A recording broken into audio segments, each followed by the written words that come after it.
I'm Tim Roble, and this is Garage Customs.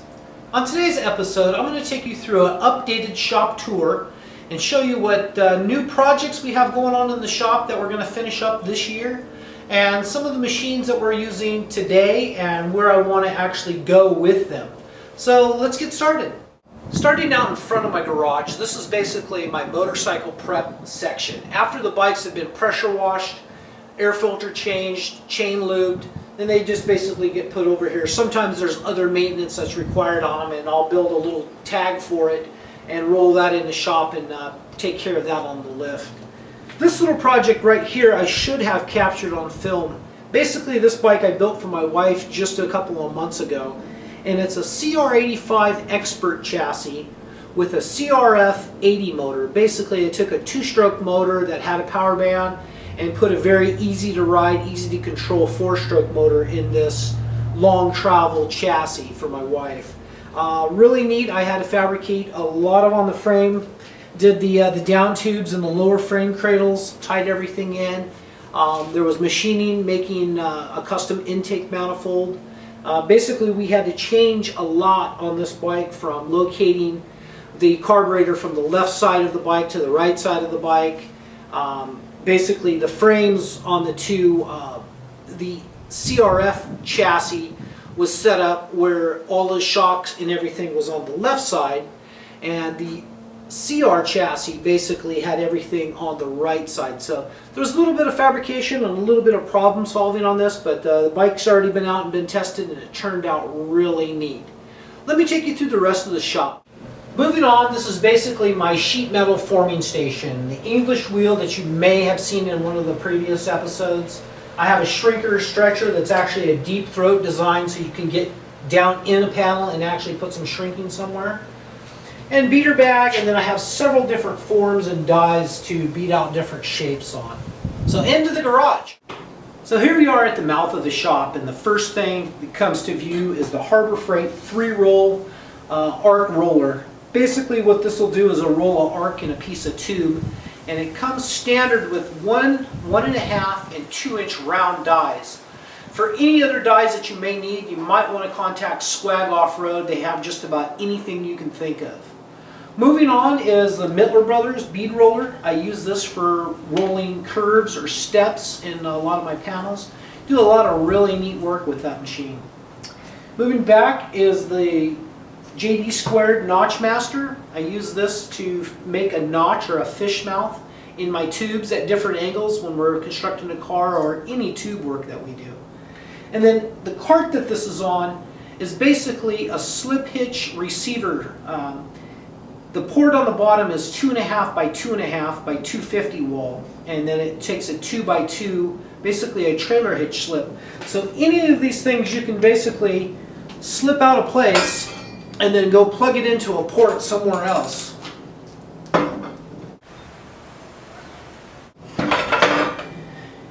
And what that does is that makes a very modular shop. And when you're working out of a very small area, you have to look at maybe what type of operations you're going to be doing. For myself, it's mostly motorcycle and off-road car oriented. So basically the setup I have, kind of where things are, works really well for me. But if I need to move things, things are on wheels or slip hitches.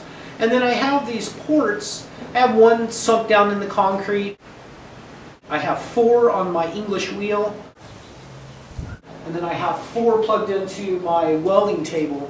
And that just, here again, allows you to unplug things and plug it back in, and it's got just a real nice, secure, fastened place to work. So now let's move into the shop. So now we've just stepped inside my 2-car garage, 18 by 20 feet, pure of dedicated space to fixing, building, and engineering parts. Basically up front we have a 20-inch disc sander, a 60-gallon single-stage air compressor, a belt sander, an 8-inch bench grinder, and a bandsaw. And then on my right is my motorcycle jig lift fixture plate, if that makes sense. Basically what I use this for is I do a lot of motorcycle work these days. So it's adjustable in height, and the fixture plate on top basically gives me a square center line to build up and off of. So I can do not just custom motorcycle chassis, motorcycle builds. I can also build small off-road cars and even full-size off-road cars right off of this one fixture plate that I can control the height on. So that's really neat for me, and this plate basically started off as 4 by 10, and I've whittled it down over the years just to actually create a little bit of room, and now it's 10 foot long and 30 inches wide with the center line scribed down the center of it. And then I use a carpenter square to basically square everything. If I'm going to build something from scratch, this is what I do it on. So let's move deeper inside the shop. Coming deeper in the garage to my welding station, I have the Panasonic Gunslinger 261. And why I selected that, I've had this for about 10 years now.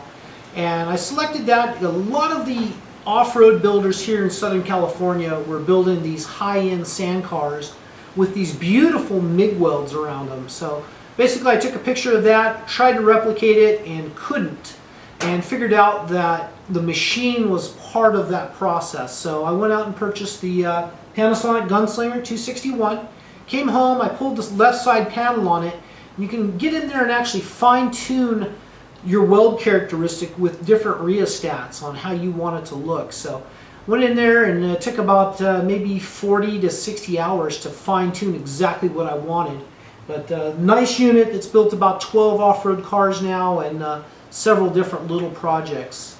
And then this would be my TIG station. And then moving on would be my drill press. And then to my right I have my welding table and a dedicated grinder where I sharpen my tungsten. So I dip and shut off real quick and I can grind my tungsten and just get right back to it.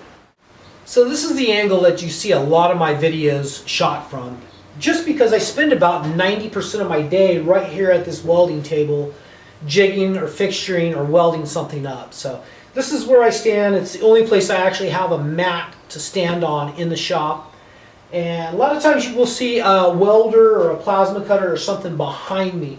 This isn't a normal place where I keep something, but this is where I do all of my testing, my product R&D for my videos. So unit gets placed up top here. You know, I had somebody comment on one of my videos that I'm actually shooting some sparks into the machine. Sometimes that happens just because of the placement. So I do try to be careful on that. I do keep all of my equipment dusted and try to keep it in the best running order that I can. And right here I have all my test bottles for argon and a steel mixed gas. And then down lower is my little tool cart. So what we have here is my tool cart that I normally operate out of on a normal basis. This is so I don't have to go to the rollaway all the times. Basically I have the Craftsman tool set up top, some open inch wrenches with the ratchet mechanism built into them. And then you see my different 4.5 inch angle grinders that I have set up. And then I have a few air tools also on the cart. But this is mostly what I use on a normal basis. That's not something specialty. In the background you can see the orange handle screwdriver. You can see the diagonal side cutting pliers, some wiring pliers, and then a couple pairs of vice grips and a needle nose and even a crescent wrench. Basically just quick and easy things to use while I'm trying to mock something up. The back of the garage is my machining center. So right here I have my mill set up, digital readout, I have a rotary table and vise for it, and you can never have enough tooling, but I have quite a few end mills and ball mills and different things to work with. So far so good. This thing's worked excellent, like a champ. I am looking at moving more into a CNC mill type operation at some point in time. So I'm not sure if I'm going to retrofit this or just purchase something outright. I've been kind of keeping my eye on the Tormach, and that looks like a neat alternative. For a fab shop, if you're going to start in the garage, you know, and collect some tools and you want to do this as a full-time job, what I've seen in my past is you really have to develop a product and consistently turn that product out, because doing one-off fab seems to be one of the hardest things to charge people for. Basically, as a shop rate, I've always operated on a $60 an hour. Makes it easy. If you do a 22-minute job, it's 22 bucks, you know. So it's easy to calculate, and it's probably fair, just about fair for everyone. If you look at taking your car to the dealership to have something done on it, they get $125 an hour, and I don't think they have to be a designer or an engineer or a problem solver like we have to be as fabricators. So I don't know if $60 an hour helps you out at all, or telling you to maybe think about making a product. But if you're looking at doing this, starting in the garage, like I did, and I went the full gamut and actually came back to the garage, I have to say that I've never been happier working in a small space by myself. But to make money, you have to really develop a product, so keep that in mind. And then we'll move on to the lathe in the back of the shop. Back, I have my machinist box set up. This is pretty much just dedicated to drills and taps and end mills and different equipment used for machining. And I do my best to stay what I'll call very functionally organized. It's not perfect yet, but as with everything, it's a work in progress. But try to stay organized the best you can with different things. It just makes the job go by super quick and efficient. And that's what you're looking for in the fabrication realm, is to be efficient.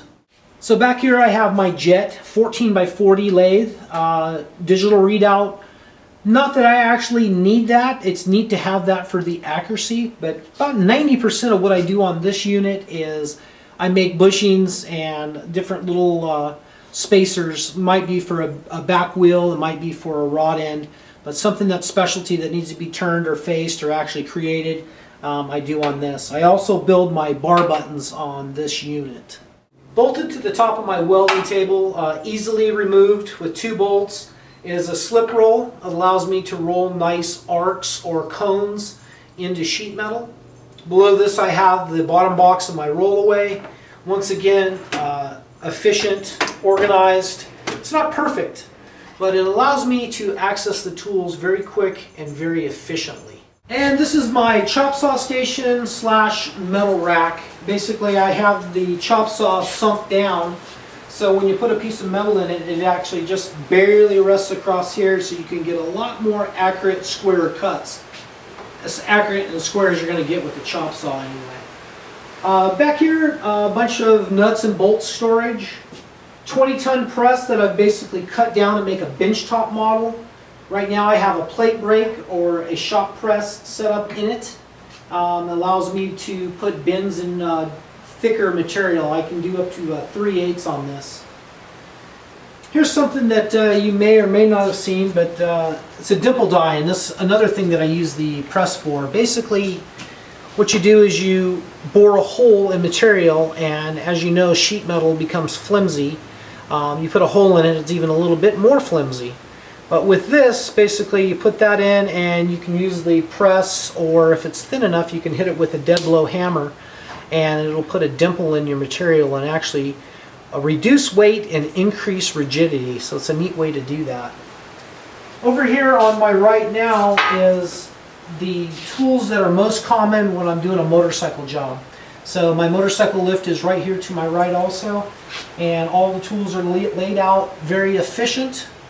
Once again, I bought this Allen kit from Lowe's just because it was easy, accessible, and had everything put into one little unit. I have probably 4 or 5 complete sets, but none of them house this as nice as this one did in the carrier tree. So something to think about when you're out shopping for tools is, you know, are you going to use this original box or original case to house the stuff? Right here on my welding table, it's done once again on a slip hitch port, is my Beverly B2. I use that to actually shear sheet metal. It does a wonderful job of making a nice clean cut in a throatless shear.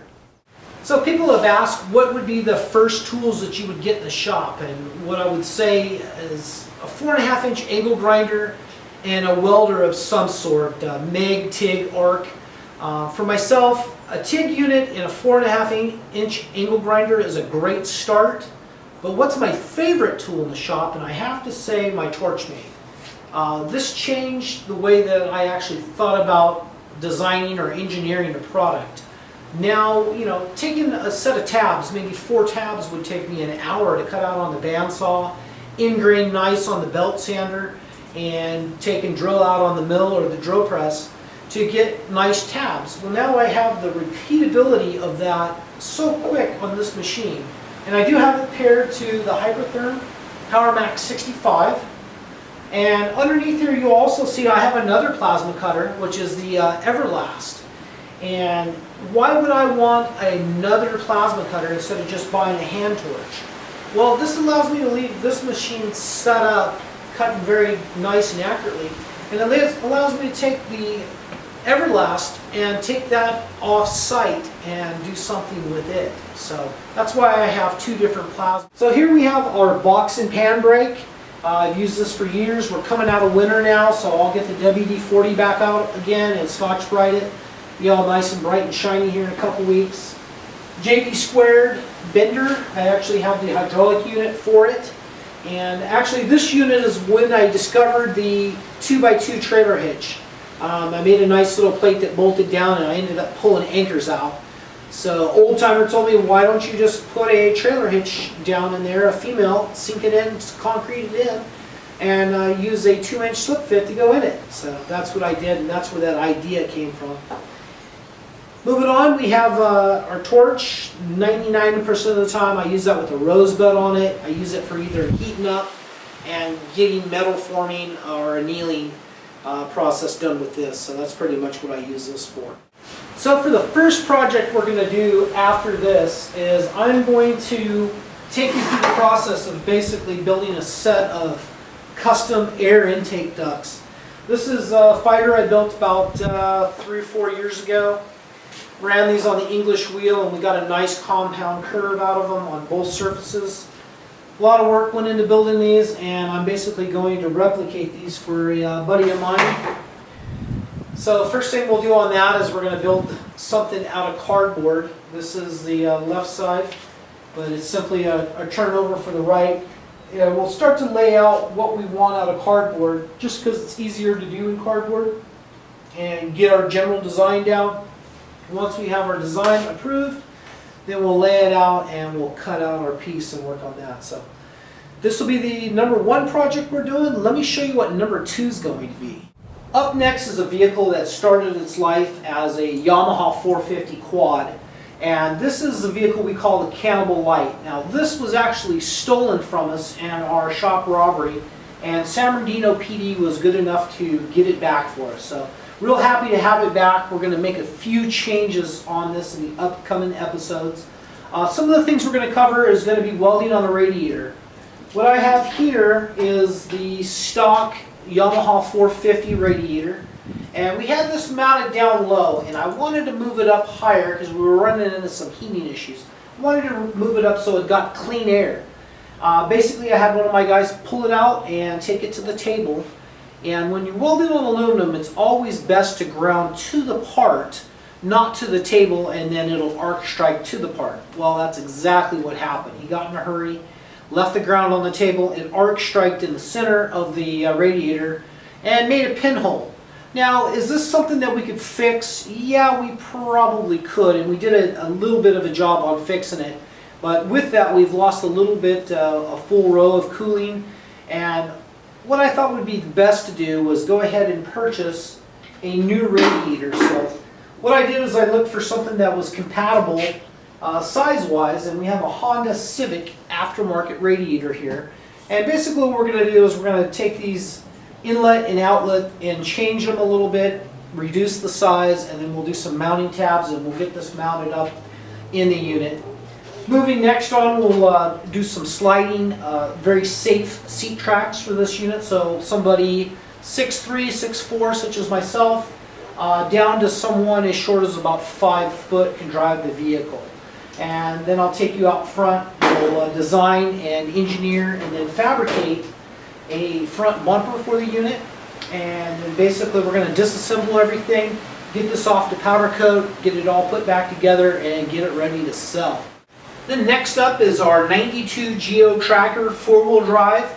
Basically what we've done is we've cut away about 3/4 of the vehicle, and we're going to fabricate a complete tube chassis for the back. Long travel, 4-link, be a nice 1020 DOM cage, and then a 4130 chromoly suspension. And with this, I'll cover 4-link design, anti-squat, roll center, and we'll kind of tackle some of the things that'll trip people up in designing and building a 4-link system on this. So stay tuned for that.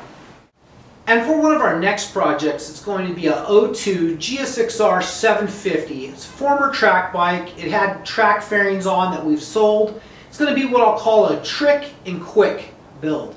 We'll put it up on the jig, and I'll take you through designing and forming a custom aluminum tail section that's going to be more of like a cafe racer tribute. We'll do a nice front light on it. We'll build some tabs on the Torchmate, and I'll take you through the complete process, but it's going to be a quick. We're only going to spend about 2 weeks on the bike and then get it in and get it up for sale and get it out of here. That's going to be it for our updated shop tour and our up-and-coming projects. A few of the things I would like to leave you with is some of the things that took me a while to figure out throughout my process. When you're doing equipment or building tables, build them on wheels. That way you keep your shop very modular. You can move things around. Maybe you got to keep everything up against the walls because you still park a car in here. But when you have the car out on the weekends, it's on wheels. Now you can pull your table out and get things together and actually work on it. Another thing to think about is varying the heights of different equipment so you can nest them together in a smaller area. You can package more equipment easier that way in the shop. I've already touched base on the slip hitch. That's been something that's worked really well for plugging in different pieces of equipment depending on what I'm doing and where I'm doing it at. So hopefully that helps. Another thing that I do, I feel that you can never have enough light in the shop. A nice easy way to magnify your light is to actually paint your floors and your walls a brighter color. Now, some may come into this with, you got UV traveling around with your welders, but I've found it very, very helpful to have a brighter light to actually fabricate and even weld in. So just some tips and tricks for you. Thank you for watching the Garage Customs episode. I'm Tim Roble, and I'll catch you here next time.